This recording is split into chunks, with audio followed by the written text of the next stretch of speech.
Ed here with the Digital Digest, and today I wanted to share my first look at the Sony A1. Now this is a $6,500 body, of course full frame, 50 megapixel sensor, 30 frames per second. We have a brand new EVF capable of 240 frames per second, and this is of course a loaner that just came from Sony, and I'm just excited to finally put hands on this piece of hardware. I first shared it with all of you, at least a first look, about 4 months ago, and now it's finally here. And it really does promise to best everything in Sony's lineup. That's why it's significantly more expensive than any other full-frame offering to date. In fact, it's the most expensive Sony full-frame camera ever. So it's not just about the still performance, though. It's also about video capability. This thing is a beast. We're talking about 8K at 30 frames per second in up to 30-minute clips, 4K at 120 frames per second, and full HD at up to 240 frames per second. Now, when it comes to perfection, well, it promises a lot, but there are already some known issues, which I'll make mention of now, but of course I'll have to see if I actually encounter them. First and foremost is the EVF. While it is one of the best EVFs on the market, people have been reporting issues with bright light essentially disabling the EVF and then rendering the EVF useless, and you have to essentially restart the camera in order to get the EVF back on. We'll see if I experience that. Another thing is regarding the in-body image stabilization, other known as IBIS. We do have 5-axis image stabilization, as we did in the past with most full-frame bodies from Sony. So I haven't, that's another thing we'll have to see if I encounter, but that's supposedly not as widespread. And if you stick to electronic shutter versus mechanical, that seems to not be an issue. So we'll see what I encounter. We'll see how that pairs out. And then the other thing is battery life. Now, we're working with the same exact Z battery that was introduced a few generations ago with the A7R III. And essentially, what I've seen is that people are reporting a much higher battery consumption on this camera than what we're accustomed to with the A7 or A9 line. So we'll see how that does. My direct comparison will really be to my present everyday body, which is the A7R IV. I also still have the A7R II, but of course I've reviewed every single camera that Sony has cranked out nearly in a decade when it comes to mirrorless. But to me, the beauty of this is exactly what Sony pushed when they announced it, which is that they also give us new menu, some new I/O, but it's really making a camera that can suit any professional photographer's needs. So whether you need video or still capability, you're not going to have to sacrifice with this $6,500 body. That's the idea. That's why it's the A1 and not the A7 or A9 revision. It is a new category of camera. And as I stated in my preview, Sony, now that they pretty much own the marketplace, they don't have to undercut anymore, which means they can produce something like this that's going to give you a whole new frame of reference. No pun intended there. It's the truth. So now that they are making the price points, there's no reason they can't introduce something bleeding edge like this. And a quick rundown, just again, for anyone who wants a recap on specifications. I already mentioned 50 megapixel new sensor, of course, 30 frames per second. I went through all of the video specs already. And by the way, the 4K 120 is 10-bit. So that's nice, of course, for internal recording.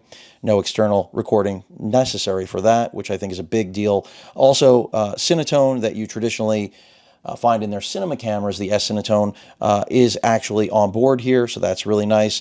And you do have 16-bit raw video output as well. The EVF, as I mentioned, 240 frames per second, nearly 9.5 million dots on that. The autofocus system is supposed to outperform the A9 Mark II, but I'll believe that once I actually use it. 759 points of phase detection, so that's a lot. And it is, of course, hybrid. Of course, eye autofocus is supposed to have been improved. Weather sealing is supposed to have been improved. The menu system revamp is supposed to be significant. The Wi-Fi, dual band is supposed to be improved. And then, of course, a little bit of a difference on the actual controls. Nothing too crazy. We have a new dial here with a lock. And It's really going to be a matter of personal preference and whether you want to spend this kind of money for a body. I know a lot of people would rather just get an A9 Mark II or an A7R4 and then have that extra headroom for glass, and I get that. Of course, you can, with these dual slots, use Sony's Compact Flash Express A cards, essentially little portable NVMEs inside of your camera. That's the way you're going to get full leverage, but they are expensive. In terms of ports, headphone, microphone jack, HDMI, Type-C, not the impaired Type-C that Sony has implemented in the past, which is nice.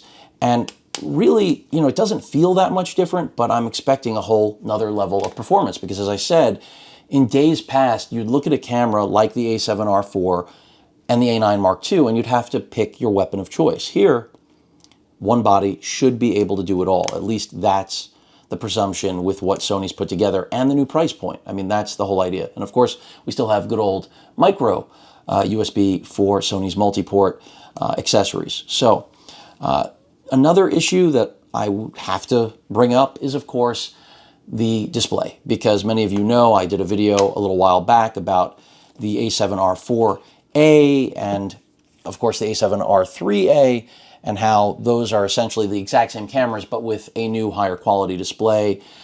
Some tweaks that aren't here on the A1. And a lot of people felt like, well, if they purchased the A1, they paid an early adopter fee and essentially got robbed of those features. Now, I think that's getting a little bit ahead of yourself. I understand exactly where everyone's coming from, and I personally wouldn't be happy either to buy the latest and greatest and then see older bodies that are far less expensive get the benefit that the brand new A1 does not. However, I do think that was a matter of a part shortage. I don't think there's any real information to, boil it down to anything more than that. And if that were the case, then presumably the A1 at some point will have that change as well, but we haven't heard anything to actually enforce that, or I should say to confirm that. Of course, the Z-type battery right there, some cables.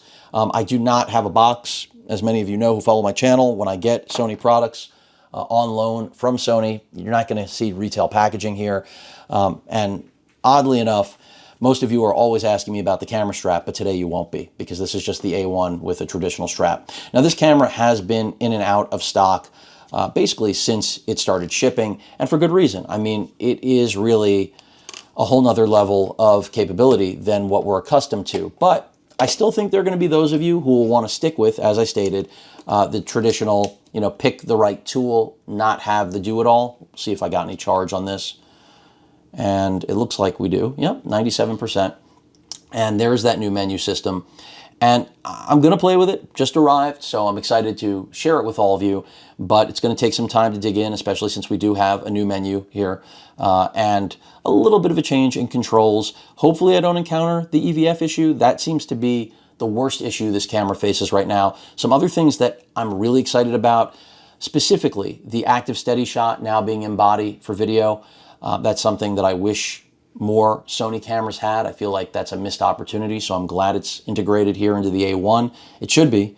It's the most expensive camera Sony makes. In addition to that, the ability now to deal with distortion, supposedly, with the new sensor. That's another thing. Dealing with any lighting issues with strobing. That's another thing. For example, my Philips Hue lights that I have throughout my home. When I shoot images, that frequency is picked up and it doesn't look like light. You get actual banding from it. So I'd like to see that resolved. Supposedly the A1 addresses that. Also like that with that active steady shot, it supposedly auto detects whether or not, to enable it, essentially, whether it's, your handheld or not. So that's another nice thing. And really there's just the spec sheet on this thing goes and goes for days. I mean, there are a lot of other things I'm not mentioning here in this first look because, quite frankly, it's not worth mentioning until I actually start shooting with it. Build quality is robust, and I'm not going to physically test the weather sealing, but it will be nice to see whether or not there is a major difference. And just to give you a look, I have my A7R2 right here, and I'll also be bringing in the A7R4 so you can see it side by side, and you can see we got significantly chunkier, but this is several generations later. We take a look at the A7R4, which I'm grabbing right now, and things are a little bit different. I mean, it's not It's not a world apart, but it's definitely, they're very similar. I mean, very, very similar. And there you see it. So some design changes, of course, a big difference in terms of what the camera is capable of, but we'll see what the autofocus system is really all about. You see the back of the A7R4 right there, and back of the A1, just for a side-by-side yet again, so that this way, most of the buttons have remained the same. So it's really that EVF that has changed, and you see the sensor is different when you look at the EVF assembly, and that seems to be the biggest issue that people are having right now with the A1. Hopefully I don't have that issue, but considering what I've been seeing and reading now for quite some time, I'm not sure that that's really avoidable. And, regarding Sony trying to update and correct firmware to address this, I haven't heard anything through the grapevine either. But if I do, of course I will. Also, the lock on the SD card bay is nice. I think this is something we should have always had. And NFC is still there. It endears or endures. I'm not sure how to put it, because I rarely ever use NFC with these cameras. But once in a blue moon, you never know, it comes up, and then you need it, and better to have it and not need it than need it and not have it.